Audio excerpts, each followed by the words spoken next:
Oi, caríssimos, muito boa noite. Vamos iniciar aqui mais uma série de periscopes. Falemos aqui agora de mais 10 dicas e vamos torcer para que essas dicas entrem aí nas próximas provas.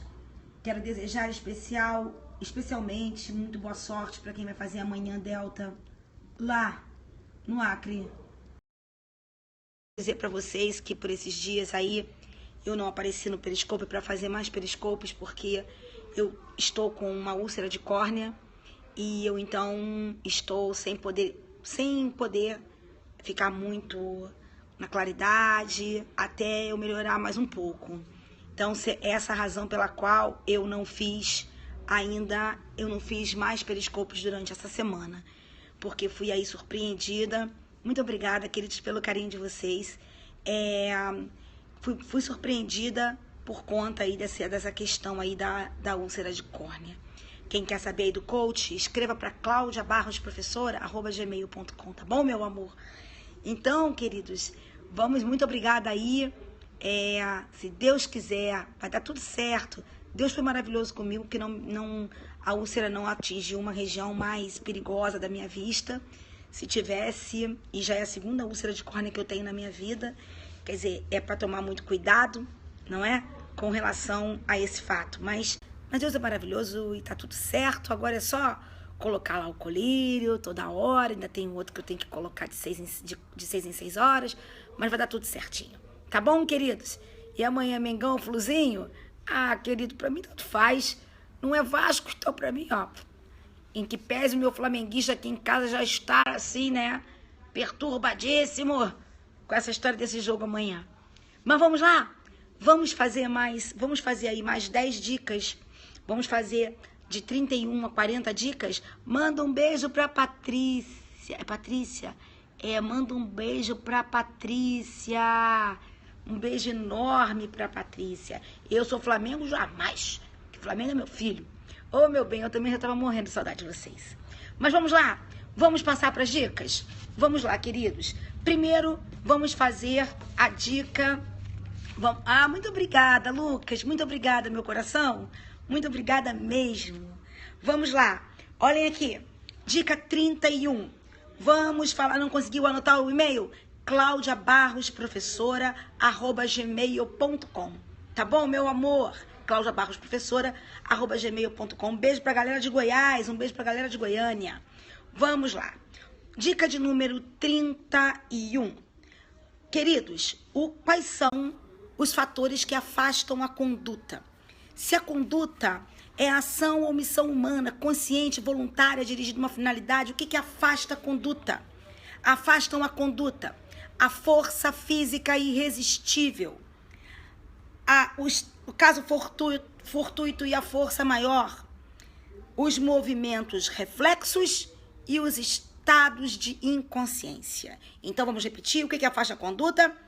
Caso fortuito ou força maior, força física irresistível, movimento reflexo, estados de inconsciência. O que seriam esses estados de inconsciência? O sonambulismo, a hipnose, a situação de crises de epilepsia, enfim. Não esqueçam, isso sempre cai. Mas você vai ter que tomar cuidado. Que olha a dica de número 32.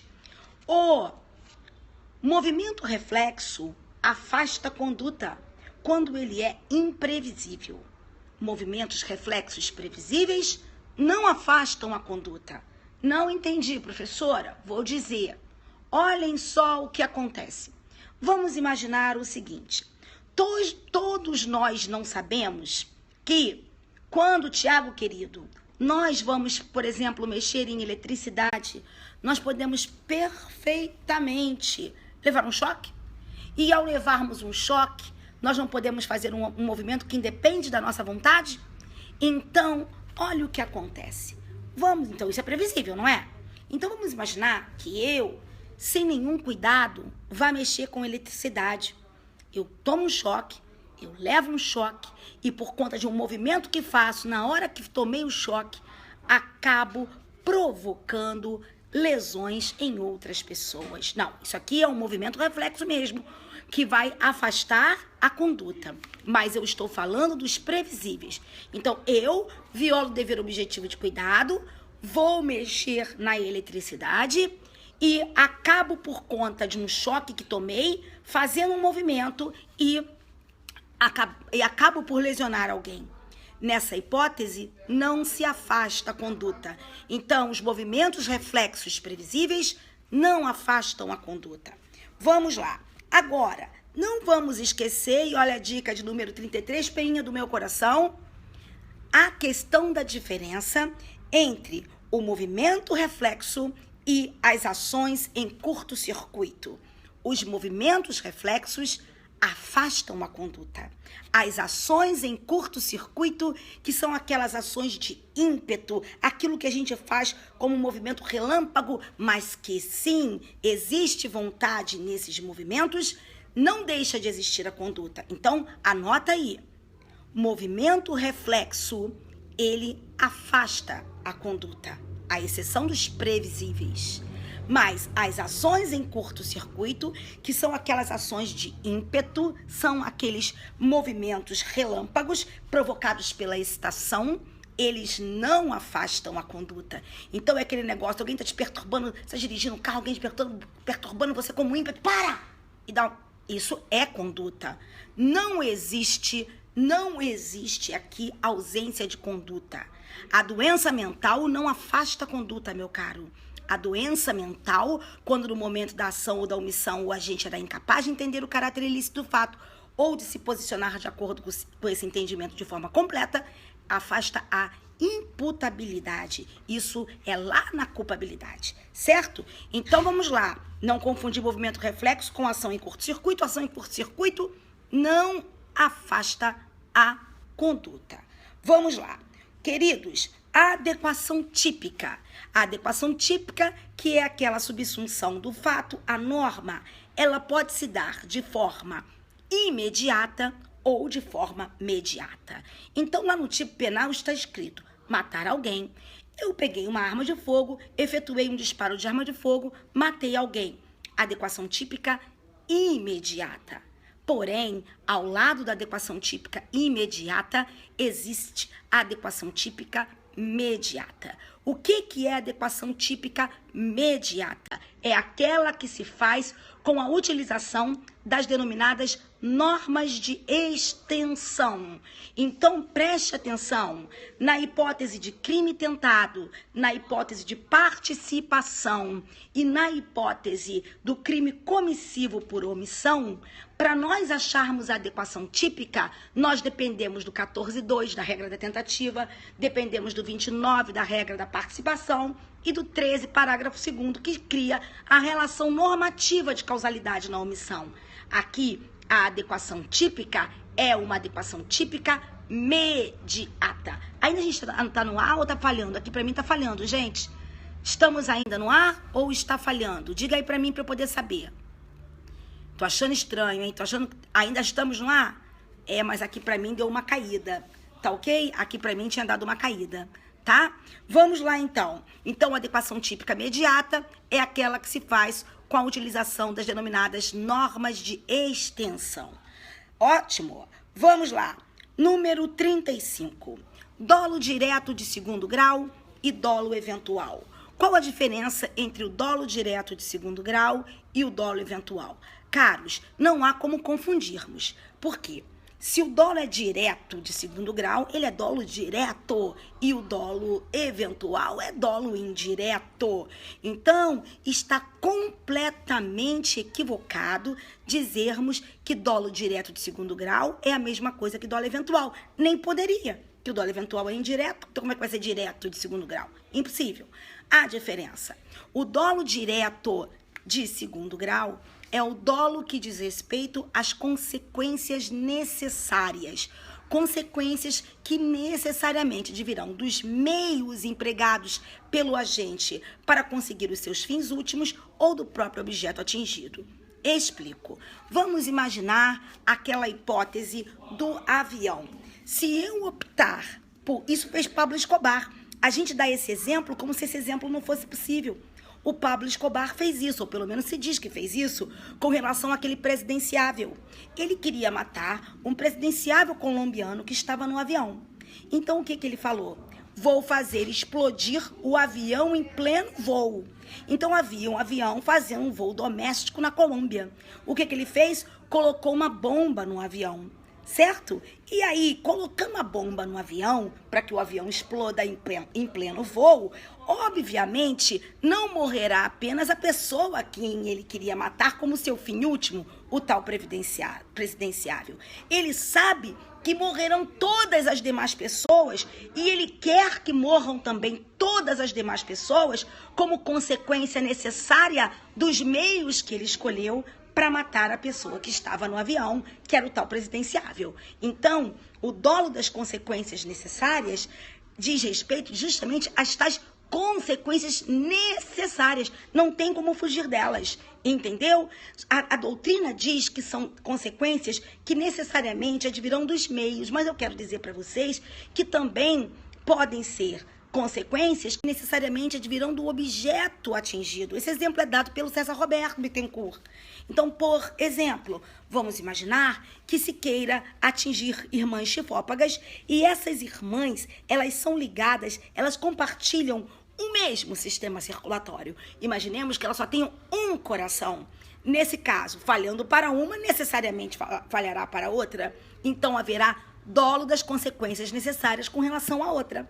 Ok? Diferente. Então, no caso do avião, dolo direto de primeiro grau com relação ao presidenciável, dolo direto de segundo grau com relação a todos os demais tripulantes da aeronave.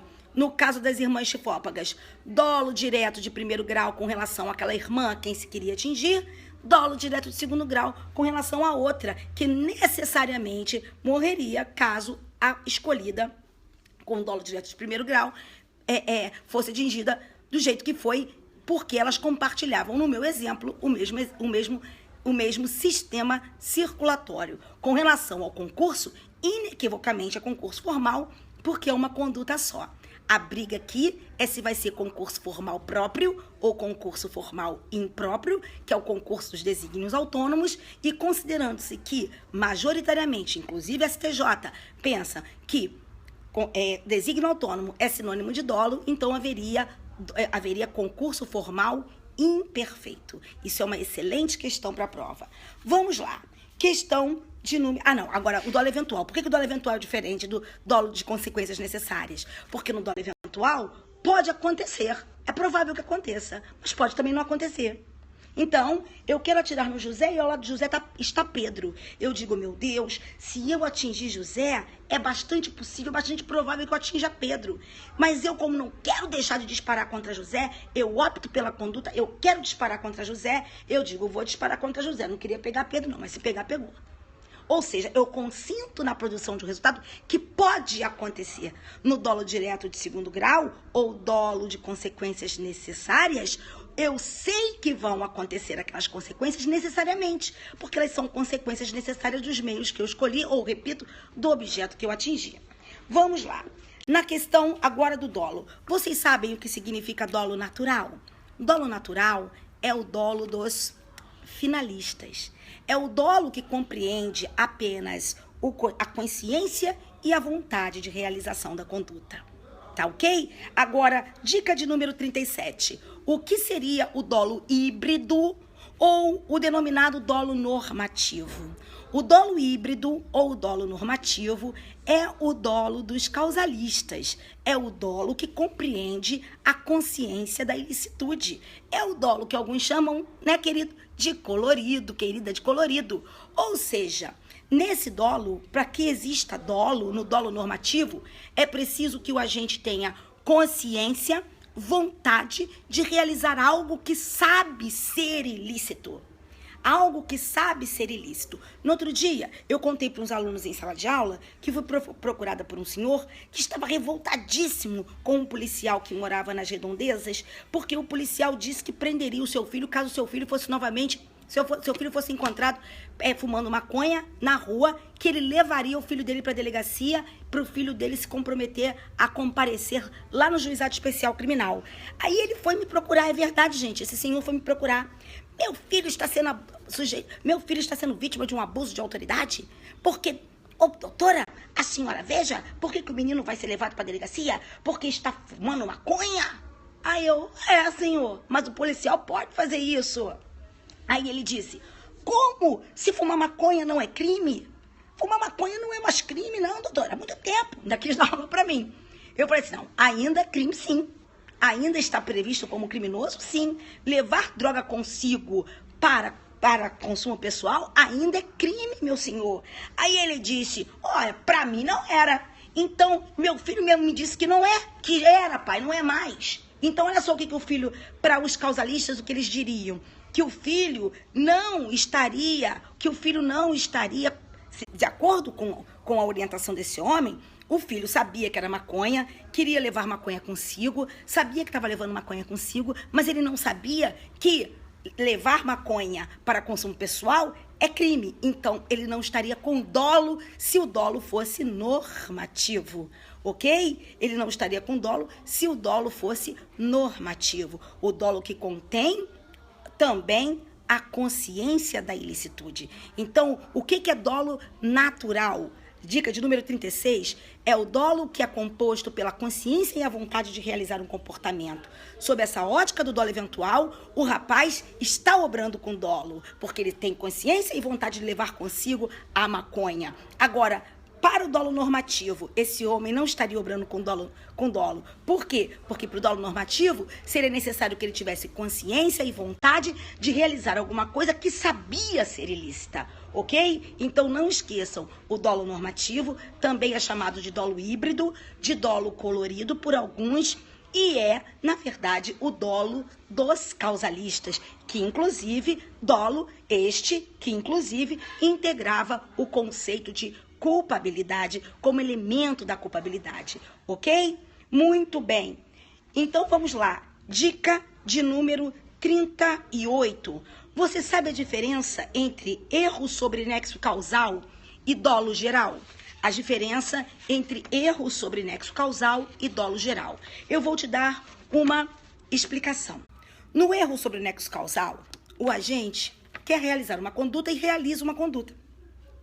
Só que ele pensa que foi algo que provocou o resultado que ele sempre pretendeu fosse provocado, mas foi uma coisa diferente. Exemplo, ele atiraria a pessoa, quis atirar uma pessoa ao mar para que a pessoa morresse afogada. Quando ele, entretanto, jogou a pessoa morreu porque bateu com a cabeça na pedra. Então, ele realizou uma conduta para provocar um resultado, mas ele acha que foi alguma coisa que provocou o resultado quando foi algo diferente, a partir daquela própria conduta por ele realizada. Isso é o erro sobre o nexo causal, diferente do dolo geral. Por quê? Porque no dolo geral, o que acontece é um erro sucessivo. É assim, o agente realiza um comportamento. Aí ele pensa que aquele comportamento deu causa ao resultado, mas aquele comportamento não deu causa ao resultado. O que deu causa ao resultado foi um segundo comportamento que ele levou a efeito para ocultar o primeiro. Então, por exemplo, ele queria matar a vítima, efetuou vários... Manoele, linda do meu coração, ele queria matar a vítima e para matar a vítima, ele, então, efetuou disparos de arma de fogo contra ela. Mas esses disparos não mataram-na. Ele achou que ele teria matado. Ele achou ter matado com os disparos, mas ele não matou com os disparos. Aí depois, quando ele vê a pessoa caída e achando que a pessoa está morta, o que ele faz? Ele, então, atira o corpo na pessoa no mar para ocultar o corpo. Só que a pessoa que não estava morta, agora vai morrer em virtude do afogamento. Quer dizer, isso é o dolo geral. Ele realiza uma conduta pensando que essa conduta deu causa ao resultado e depois ele realiza uma outra conduta e vai ser essa segunda conduta que vai dar causa ao resultado. Mas ao realizar essa segunda conduta, ele não sabe que foi essa segunda conduta que deu causa ao resultado, ok? Isso é o denominado dolo geral. Ok, queridos? Escreva lá para Cláudia Barros do Coaching. Escreva lá para Cláudia Barros, professora, @gmail.com. Tá bom, queridos? Então você veja, no erro sobre o nexo causal, foi na mesma conduta. No dolo geral, ele leva a efeito duas condutas. Tá ok? Agora, vamos lá. Agora é a dica de que número, gente, que eu me perdi aqui? Agora é a dica de número 39. Ah! E vocês sabem qual é a diferença entre a consumação antecipada e o dolo geral ou dolo generalis? Sabem qual é a diferença entre a consumação antecipada e o dolo geral ou dolo generalis? Quem sabe aí? Me diga aí quem sabe. Dica de número 39. Quem sabe isso aí, gente? Quem sabe? Quero saber se alguém sabe. Diferença entre consumação antecipada e dolo generalis. Sabem aí? Ou dolo geral? Quer dizer, então existe uma diferença entre dolo geral, erro sobre nexo causal e consumação antecipada. Queridos, a consumação antecipada, ela é o inverso do dolo geral. Olhem só, se perguntar isso numa prova, muita gente erra. Vou repetir. A consumação antecipada, ela é o inverso do dolo geral. No dolo geral, o agente realiza uma primeira conduta, acha que essa primeira conduta causou resultado, e por achar que ela causou resultado, ele realiza uma outra conduta, e é a segunda que, sem que ele saiba, causa o resultado. Ele, ao realizar a segunda, ele quer ocultar a primeira, mas é a segunda que causa o resultado. Na consumação antecipada, é o contrário. Olha só, seria um exemplo dado pela doutrina. O agente quer envenenar a vítima. Aí ele ceda a vítima, certo? Para depois envenená-la. Só que ela vai morrer com a sedação e não com o envenenamento. Então, é o contrário do dolo geral. Ok, queridos? E outra coisa, dica de número 40. Você sabe a tentativa perfeita ou crime falho? A diferença entre tentativa perfeita e crime falho são expressões sinônimas.